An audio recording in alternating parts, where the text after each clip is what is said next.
अस्सलाम वालेकुम। आज की मेरी ये वीडियो गुनाह के रास्ते पर चलने वाली खातून का किस्सा है जो 2 बच्चों और शौहर की मौजूदगी में अपने महबूब के साथ रंगरलियां मना रही थी। कहानी शुरू होने से पहले अगर आप मेरे चैनल पर न्यू हैं तो ज़ंबील को सब्सक्राइब करके बेल नोटिफिकेशन को ऑन कर दें ताकि आपको मिलती रहे तमाम चैनल की अपडेट्स। कहानी पसंद आने पर वीडियो को लाइक और शेयर ज़रूर कीजिए। जब उसकी शादी हुई तो उसकी सहेलियों ने उसे बड़ा छेड़ा था। मरियम, तेरी तो लॉटरी निकल आई है, उसने अनजान बनते हुए पूछा था। कैसी लॉटरी? अब अनजान ना बन। ऐसा छैल छबीला शौहर किसी लॉटरी से कम होता है क्या? हमारे माँ बाप तो बेटियों की शादी के मौके पर इस तरफ तवज्जो ही नहीं देते।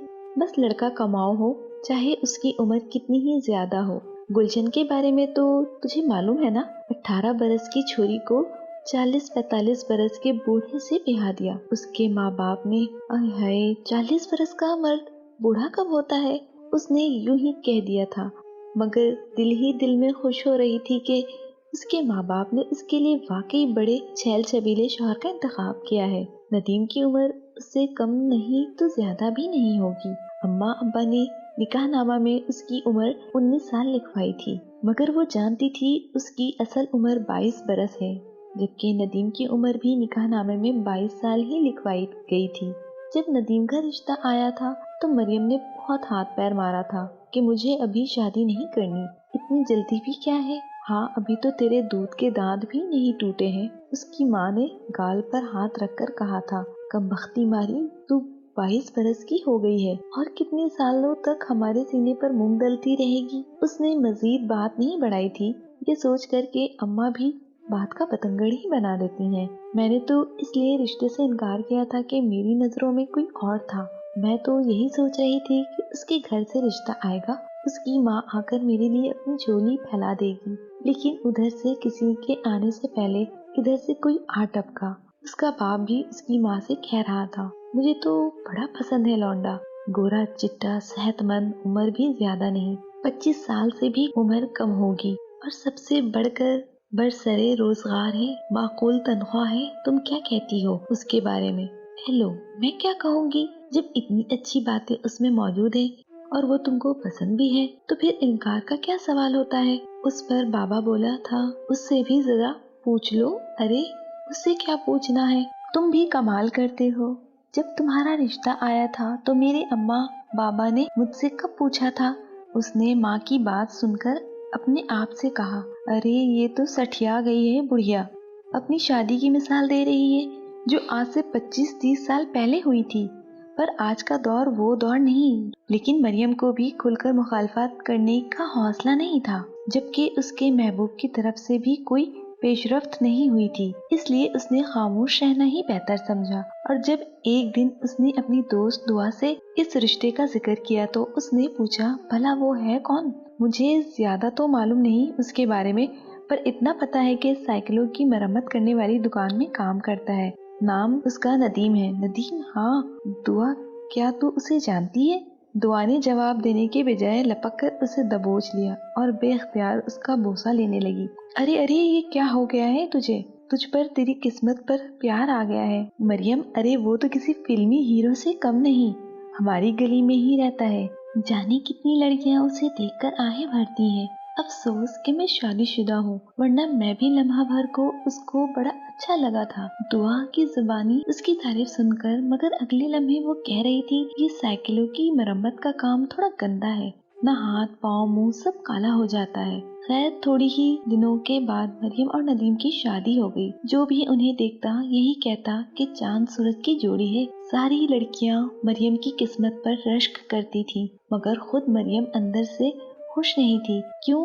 ये उसने किसी को बताया नहीं था, न ही कभी अपनी किसी बात से नदीम को भी इसका पता चलने दिया था। अलबत्ता कुछ दिनों के बाद उसने मोहसिन से दोबारा मिलना जुलना शुरू कर दिया। मरियम, लगता है शायद तू अपने फैसले पर पछता रही है। कमाल करता है तू भी, लड़की का भी कभी कोई फैसला होता है, वो तो माँ बाप की फर्मा बरदार होती है। कसूर तो तेरा भी है मोहसिन, तुझसे तो इतना भी नहीं हुआ कि किसी को अपने रिश्ते के लिए हमारे घर भेजता। जवान जहान बेटियों को माँ बाप ज्यादा दिनों घर में बैठाई नहीं रखते। नदीम का रिश्ता आ गया था اس لیے میرے بڑوں نے ہاں کر دی۔ شادی سے پہلے بھی ایک دن وہ محسن سے ملی تھی۔ دونوں نے خوب ایک دوسرے سے شکوے شکایت کیے تھے، اپنے دل کی بھڑاس نکالی تھی۔ پھر مریم بولی، شاید ہمارے مقدر میں جدا ہی لکھی تھی، مگر محسن یہ شادی شاید میرے لیے بربادی ہی ثابت ہو۔ جس طرح میں نے اسے مقدر کا لکھا سمجھ کر قبول کر لیا ہے، تو بھی مجھے بھولنے کی کوشش کر کے اب اس کے علاوہ کوئی اور چارے کار بھی نہیں۔ اس نے محسن کو تو بھولنے کا مشورہ دیا تھا، مگر خود اسے بھلا نہ سکی تھی۔ محسن اس کا دور دراز کا رشتہ دار بھی تھا۔ شادی سے پہلے مریم کے گھر بھی آنا جانا تھا، اور شادی کے بعد کبھی کبھار ندیم کے گھر بھی چلا جاتا تھا، جبکہ دل کے ہاتھوں مجبور ہو کر کبھی کبھی وہ تنہائی میں بھی ملاقات کر لیتے تھے۔ وقت یوں ہی گزرتا رہا۔ مریم ایک بچے کی ماں بھی بن گئی، لیکن وہ ندیم سے خوش نہیں تھی۔ بظاہر دونوں کے تعلقات ٹھیک ٹھاک ہی تھے۔ ندیم کو بھی کبھی محسوس نہیں ہوا کہ اس کی بیوی مریم کسی بات پر اسے پسند نہیں کرتی۔ ندیم کی ماں اور دیگر عزیز رشتہ دار بھی یہی سمجھتے تھے کہ دونوں میاں بیوی ایک دوسرے سے خوش ہیں۔ مریم نے بھی کبھی کسی کو اپنے دل کی پھانس کے بارے میں سوچنے کا موقع ہی نہیں دیا تھا۔ البتہ اب محسن سے اس کی خفیہ ملاقاتوں کا سلسلہ تھوڑا بڑھ گیا تھا۔ جب بھی اس کا دل زیادہ ہولنے لگتا، وہ اس سے ملنے چلی جاتی۔ ایک دن ایسے ہی ایک ملاقات کے دوران محسن نے اس سے کہا، مریم تو اس طرح مجھ سے ملنے نہ آیا کر۔ پر وہ کیوں محسن؟ کیا میں اتنی بری ہو گئی ہوں؟ کیا میں ڈائن یا چڑیل ہو گئی ہوں کہ تجھے مجھ سے ملنے سے ڈر لگنے لگا ہے؟ تجھ سے نہیں، مجھے اپنے آپ سے ڈر لگتا ہے۔ مریم اپنے آپ سے ڈر؟ مریم اس کے اور قریب ہو گئی اور اس کی آنکھوں میں آنکھیں ڈال کر بولی، کیا تو ذہنی مریض ہو گیا ہے؟ محسن، اپنے آپ سے ڈرنے کا کیا مطلب ہے؟ ارے مجھے اپنے آپ کو سنبھالنا مشکل ہو جاتا ہے، تجھے دیکھ کر میں جذبات پر قابو رکھوں کیسے؟ یہ کہتے کہتے اس پر ایک جنونی کیفیت سی طاری ہو گئی تھی، اور سچ مچ اپنے آپ کو قابو میں نہیں رکھ سکا، اور اسے جس بات کا ڈر تھا وہ بات ہو گئی۔ پھر جب وہ ہوش میں آیا تو مارے شرمندگی کے وہ وہاں مزید نہ رک سکا۔ اب مریم سے آنکھیں کیسے چار کرے؟ دوسری طرف مریم پر ایسی پرکیف مستی چھائی ہوئی تھی کہ اپنے آپ کو ہوا میں اڑتا محسوس کر رہی تھی۔ بڑی دیر بعد اپنے آپ کو نارمل کرنے میں کامیاب ہوئی، مگر اس کا رواں رواں کئی دنوں تک سرشاری کی کیفیت میں جھومتا رہا۔ اب اسے احساس ہو رہا تھا کہ اس نے محسن کو کھو کر کتنا نقصان اٹھایا ہے۔ 30-32 سال کے محسن اور 22-23 برس کے ندیم میں کتنا نمایاں فرق تھا۔ ندیم نے تو ایک دن بھی اسے حقیقی مسرت سے ہمکنار نہیں کیا تھا۔ ایک دن تنہائی میں بیٹھ کر وہ بہت روئی اور اپنی قسمت پر ماتم کیا کہ اس شادی نے اسے کتنے بڑے خسارے سے دوچار کر دیا ہے۔ کئی دنوں کی کوشش کے بعد محسن اس سے ملا تو وہ ایک دم سے اس پر چڑھ دوڑی۔ کہاں مر گئے تھے تم؟ وہ بیچارہ تو سخت شرمندہ تھا۔ ذرا توقف کے بعد سر جھکائے ہوئے بولا، میں تمہارا مجرم ہوں، جو سزا چاہے مجھے دو۔ مریم رونے لگی۔ وہ اور ڈر گیا۔ اسے چپ کرانا چاہا، اس کے آنسو پوچھنے کی کوشش کی تو وہ اور زیادہ شدت سے رونے لگی۔ محسن، تم نے یہ کہتے کہتے اس کی ہچکی بن گئی، مجھے معاف کر دو یار، نہیں معاف نہیں کروں گی۔ تم نے مجھے کھو کر اپنے آپ پر ہی نہیں مجھ پر بھی بہت ظلم کیا ہے۔ پھر وہ اس کے سینے پر مکے مارتے مارتے اس سے لپٹ گئی اور بدستور روتے ہوئے بولی، میں ایک ناآسودہ زندگی بسر کر رہی ہوں۔ محسن اتنا ہوکلایا ہوا تھا کہ اس کی سمجھ میں نہیں آیا مریم کیا کہہ رہی ہے، ان باتوں کا کیا مقصد ہے، مگر مریم نے اسے زیادہ غور و فکر کرنے کا موقع نہیں دیا۔ وہ تو ایک بار پھر جذبات کے دائرے میں بہہ گئی اور اسے کہنے لگی، یہی تمہاری سزا ہے کہ وقتاً فوقتاً میری محرومیوں کو دور کرتے رہو، مجھے سچی خوشیوں سے ہمکنار کرتے رہو۔ محسن کو بھلا کیا انکار ہو سکتا تھا؟ اس ملاقات کے بعد سارے بندھن کھل گئے تھے، جو اگلی ملاقاتوں میں کھلتے ہی چلے گئے۔ دونوں خوش تھے کہ گمشدہ لال انہیں مل گیا ہے۔ ایک دوسرے کو کھونے کے باوجود ایک دوسرے سے مل گئے تھے، مگر محسن ڈرتا تھا اور کبھی کبھی مریم سے کہتا تھا، مریم ہم غلط راستے پر چل رہے ہیں۔ کبھی خدا نخواستہ ہماری یہ چوری چھپے کی ملاقاتیں پکڑی گئی تو مریم ہنس پڑتی۔ کیوں؟ ارے ہنستی کیوں ہو؟ اس پہ بھلا ہنسنے کی کیا بات ہے؟ چور کو اگر پکڑے جانے کا خوف ہو تو چوری کیوں کرے؟ وہ کیا گانا ہے نا، پیار کیا تو ڈرنا کیا۔ ہاں یہ تو میں بھی جانتا ہوں، جو ڈر گیا وہ مر گیا۔ مگر یہ بھی تو سچ ہے نا کہ 100 دن چور کا، ایک دن ارے कुछ भी हो, मैं तुम्हें भागने नहीं दूंगी। मैं दूसरी बार तुम्हें खोने का तसव्वुर भी नहीं कर सकती। बहरहाल इनकी चोरी छुपे की मुलाकातें जारी रही। वक्त गुजरता गया, यहाँ तक कि मरियम दूसरे बच्चे की माँ बन गई। एक दिन नदीम ने उससे पूछा, ये बच्चा किसका है? क्या मतलब है नदीम?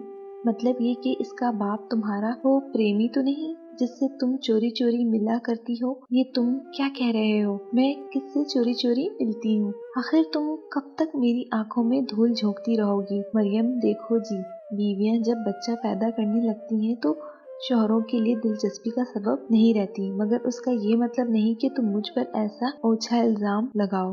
मरियम ने अगली मुलाकात में मोहसिन को खबरदार कर दिया था कि अब वो उसके घर न आए। नदीम को शक हो गया है कि मैं तुमसे छुप छुप कर मिलती हूँ। अरे भाई, मैं तुम्हारे घर कितना जाता हूँ। वो तो इतने दिनों के बाद तुम्हारे नए बच्चे को देखने गया था। यही तो गजब हो गया। वो कह रहा था कि ये बच्चा किसका है, उसका बाप तुम्हारा वो प्रेमी तो नहीं? मोहसिन हंस दिया। अरे हाँ, ये तो मैंने भी नहीं सोचा था। मरियम की हंसी अब आहिस्ता आहिस्ता रफू चक्कर हो गई थी। अब नदीम से उसकी ताल्लुकात बड़ी तेजी से बिगड़ते जा रहे थे। वो बात बात पर बीवी को झिड़कने लगा था। मरियम अगर किसी बात पर तरकी ब तरकी जवाब दे देती तो उसके गाल पर थप्पड़ मारने से भी गुरेज नहीं करता। कई बार उसका जी चाहा कि अपनी सास से उसके बेटे की शिकायत करे, लेकिन ये सोचकर उसने ऐसा नहीं किया कि इस तरह बात बढ़ेगी तो मोहसिन के साथ उसकी खुफिया मुलाकातों की बातें भी सामने आएंगी, और उन मुलाकातों के रास्ते में वो अपनी जानिब से कोई रुकावट पैदा नहीं करना चाहती थी। एक दो बार उसकी सास ने भी उससे पूछा, क्या बात है, आजकल नदीम का मूड मिजाज खराब नजर आता है? वो बात दरअसल ये है ना कि अब बाल बच्चों की वजह से घर के अखराजात बढ़ गए हैं। दूसरी तरफ वो मालिक से तनख्वाह बढ़ाने की बात करते हैं तो वो अपना रोना धोना लेकर बैठ जाता है। कहता है ये धंधा रोज बरोज मंदा होता जा रहा है, साइकिल चलाने वाले बड़ी तेजी से कम होते जा रहे हैं, मैं तुम्हारी तनख्वाह कैसे बढ़ाऊं? पर इतनी सी बात पर उसने हंसना बोलना क्यों खत्म कर दिया है? चलो मैं उसे समझाऊंगी कि बेटा इसमें परेशान होने की क्या बात है। अरे अरे नहीं अम्मा जी, आप उनसे बात का तस्करा मत कीजिएगा। उन्होंने मुझे मना किया था कि अम्मा से इस बात का जिक्र ना करो कि अम्मा परेशान हो जाएंगी। मुझे तो ये बात ही याद नहीं रही थी, इसलिए मैंने आपसे जिक्र कर दिया, मगर खुदा के लिए आप उनसे कुछ ना कहिएगा। वैसे ही मैं अपने तौर पर बातें उन्हें समझाती रहूंगी। मगर हकीकतन वो उसे समझाती क्या, उसकी बढ़ती हुई नाराजगी ने तो उसका बोलना मुंह खोलना ही बंद कर दिया था। अब वो भी बोलता कम था, मगर उसके हाथ पैर बहुत बोलने लगे थे। बात बेधड़क वो मरियम को मारना पीटना शुरू कर देता था, मगर इतनी बात जरूर थी कि वो सबके सामने जदो को नहीं करता था। मरियम डर के मारे चीखती चिल्लाती भी नहीं थी, बस उफ आह करके रह जाती थी।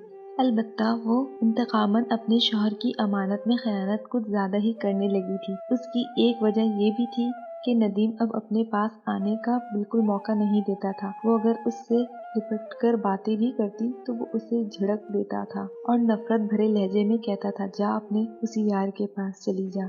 न एक दिन मोहसिन ने उसके जिस्म पर नीले नीले दागों को देख कर कहा, अरे मरियम ये कैसे निशान है? तशद्दुद के, नदीम के मारने पीटने के निशान है। तो क्या वो तुझे अब मारता पीटता भी है? बहुत। अब तो वो बात कम करता है, मारता ज्यादा है। वो कहता है कि तेरे उस बच्चे में मुझे मोहसिन की झलक नजर आती है। उसकी मार से ज्यादा ना मुझे ये बातें तकलीफ देती हैं जो तुम्हारे हवाले से वो कहता है। बच्चे की शक्ल तुम पर गई है, ना तो उसे गुमान नहीं यकीन हो गया है कि तुमसे मेरे ताल्लुकात हैं। मैं उसी दिन के लिए कहता था कि अरे छोड़ो इस फिक्र को। मुझे तो अब ये फिक्र परेशान करने लगी है कि कहीं वो किसी दिन मौका पाकर तुम पर कातिलाना हमला ना कर दे। अरे नहीं, वो ऐसा नहीं करेगा। कर तो सकता है, तो उससे पहले क्यों ना हम उसे अपने रास्ते से हटा दें। क्या मतलब है मरियम? मतलब ये कि मोहसिन के अगर हमें इससे जान का खतरा है तो क्यों ना हम इस खतरे को ही खत्म कर दें। अरे ये तो ऐसी बात हुई कि हम एक झूठ को छुपाने के लिए दूसरा झूठ बोले। हम तो पहले ही एक जुर्म कर रहे हैं, इस पर पर्दा डालने के लिए दूसरा जुर्म करें। इस वक्त तो ये बात आई गई हो गई, मगर मुंह से निकली हुई ये बात एक दिन सचमुच सामने आ गई। नदीम ने एक दिन दोनों को रंगे हाथों पकड़ लिया। शायद वो इन दोनों की टो में लगा हुआ था। उसने जेब से बड़ा सा चाकू निकाल कर खटाक से उसे खोल लिया। आज तो मैं तुम दोनों को एक साथ मार कर साथ ही दफन कर दूंगा। मगर वो अपनी इस कोशिश में कामयाब ना हो सका। वो इन दोनों को मारने की बजाय उन्हीं के हाथों मारा गया। यूं भी वो एक था और वो दो थे, जबकि मोहसिन उससे कहीं ज्यादा ताकतवर था। उसने अभी उस पर काबू ही पाया था कि मरियम ने चाकू उसके सीने में बेबस कर दिया। अरे ये तुमने क्या किया मरियम? वही जो उस मौके पर करना चाहिए था। मोहसिन, उसे जिंदा छोड़कर हम जिंदा कैसे रह सकते? नदीम की लाश एक दिन बाद कब्रिस्तान के बाहर झाड़ियों के पास से मिली। मरियम ने रोने धोने का ड्रामा ठीक ठाक अदा किया था। पुलिस ने जरूरी कार्रवाई के बाद लाश वारसा के हवाले कर दी, जबकि अनजाने कातिलों की तलाश में अपना काम शुरू कर दिया। मरियम पर गशी के दौरे पड़ते रहे। वो जब भी होश में आती चीख चिल्लाकर कहती, हाय मेरे दो छोटे छोटे बच्चों का क्या होगा। इद्दत की मुद्दत खत्म होने से पहले मोहसिन की माँ मरियम की माँ से मिली। कहने लगी, मरियम का रोना धोना सीना को भी करना हमसे देखा नहीं जाता। हमारी माँ ने तो उसके और उसके बच्चों के लिए किसी सहारे का बंदोबस्त कर दो, पर आजकल तो कमारी लड़कियां घर बैठी रहती हैं। इस दो बच्चे की माँ को कौन कबूल करेगा? अरे अपने ही अपनों के काम आते हैं। हमसे आप लोगों का दुख देखा नहीं जाता, इसलिए हम चाहते हैं कि इस मौके पर आपके कुछ काम आए। माना कि हम गरीब लोग हैं, मगर हमारा दिल बड़ा है। हम चाहते हैं कि मरियम की माँ ने मोहसिन की माँ को आगे कुछ कहने नहीं दिया। उसे लिपट कर रोने लगी। बहन, ये तुम्हारा हमारे खानदान पर बहुत बड़ा एहसान होगा। जल्दी सारे मामला तय हो गए। फैसला ये हुआ कि इद्दत के दिन पूरे होने के बाद कोई मुनासिब तारीख देखकर निकाह पढ़वा दिया जाएगा। फिर दोनों तरफ थोड़ी बहुत इसकी तैयारियां भी हो गई, लेकिन इद्दत के दिन खत्म हो गई तो एक मुनासिब तारीख का भी तय हो गया। मगर शादी से एक रोज पहले सारा पासा पलट गया। पुलिस ने दोनों मुलजिमों को गिरफ्तार कर लिया। हमें इस बात के शवाहिद मिल गए हैं कि तुम दोनों ने मिलकर नदीम को कत्ल किया है। मरियम ने तो जबरदस्त एहतजाज किया। अरे वाह, मैं अपने हाथों अपने सुहाग को क्यों उजाड़ूंगी? जब तुम लोगों को कातिलों की तलाश में नाकामी हुई तो हमें ही गिरफ्तार कर रहे हो। लेकिन मोहसिन ने गिरफ्तारी के बाद ज्यादा जिद बहस नहीं की। इकबाल जुर्म कर लिया। हाँ, हम दोनों ने ही उसे कत्ल किया था, मगर अपनी जान बचाने की कोशिश में हमने उसको कत्ल किया था। खुलकर बताओ, जान बचाने की कोशिश से तुम्हारा क्या मतलब है? नदीम को मेरे और अपनी बीवी के ताल्लुकात के बारे में पता चल गया था। उसे ये बात बर्दाश्त न हुई। वो हमारी टो में लगा रहा और आखिरकार एक दिन उसने हमें रंगे हाथों पकड़ लिया और चाकू निकाल कर हमला आवर हुआ। लेकिन उस कोशिश में वो नाकाम हो गया। मैं अपने आप को बचाने की कोशिश कर रहा था और ये कत्ल मेरे हाथों नहीं, उसकी अपनी बीवी के हाथों हुआ। उसने उसके सीने पर चाकू बेबस कर दिया था। तुम लोग क्या समझते थे कि पुलिस नाकाम होकर चुप कर के बैठ गई है? पुलिस ऑफिसर ने कहा, ऐसी बातें नहीं थी। हम मामले की तह तक पहुंचने के लिए जद्दोजहद करते रहे और हमें आखिरकार वो आला मिल गया जिससे कत्ल हुआ था। उस चाकू पर मौजूद फिंगरप्रिंट से ही हमें मुजरिम का पता चल गया और उस बात की भी शवाहिद मिल गए कि तुम दोनों मरहूम की आंखों में धूल झोंक कर समाजी, मजहबी और कानूनी जुर्म का इर्तिकाब कर रहे थे। शायद तुम लोग मौज मस्ती के दौरान ये भूल गए कि बुराई एक न एक दिन जरूर सामने आ जाती है। अगर मरियम अपने शौहर से मुतमईन नहीं थी तो उसका सीधा साधा तरीका ये था कि वो खुला ले लेती। गलत तरीके का इस्तेमाल करके और कत्ल जैसे जुर्म में अपने आप को मुलविस करके। तुम दोनों ने शादी का जो ख्वाब देखा था वो अब कभी पूरा नहीं होगा, क्यों न कि तुम लोगों का मुकद्दर शादी का बंधन नहीं, फांसी का फंदा है। वीडियो पसंद आने की सूरत में हमारी वीडियो को लाइक करें और हमारे चैनल को सब्सक्राइब करें। शुक्रिया। मिलते हैं अगली वीडियो में। अल्लाह हाफिज।